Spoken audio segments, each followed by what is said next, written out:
એક ખેડૂતની વેદના એક ખેડૂત જ સમજી શકે. તમે નોકરી કરતા હો અને 4-5 મહિનાનો પગાર રોકાઈ જાય ને તો લોકો આંદોલન પર ઉતરી આવે છે, પણ એક ખેડૂત ક્યાં જાય?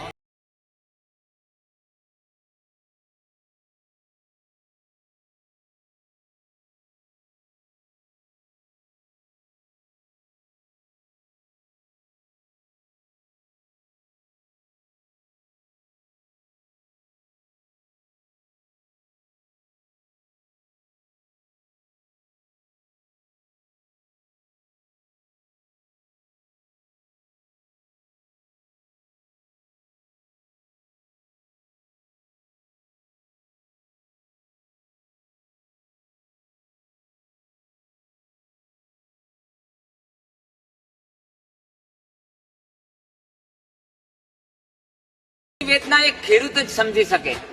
તમે નોકરી કરતા હો અને 4-5 મહિનાનો પગાર રોકાઈ જાય ને તો લોકો આંદોલન પર ઉતરી આવે છે, પણ એક ખેડૂત ક્યાં જાય? પોતાના 4 મહિનાની આવક એક વરસાદમાં ધોવાઈ જાય, પણ કોને જઈને કહે? અતિશય વરસાદ હોય, વાવાઝોડું હોય કે પછી પૂર હોય, એ સૌ પ્રથમ પોતાનું નુકસાન ભૂલીને આજુબાજુના લોકો કેમ છે ને એવું વિચારે. આજે નુકસાન થયું છે ને એ તો ફરીથી કમાઈ લઈશું.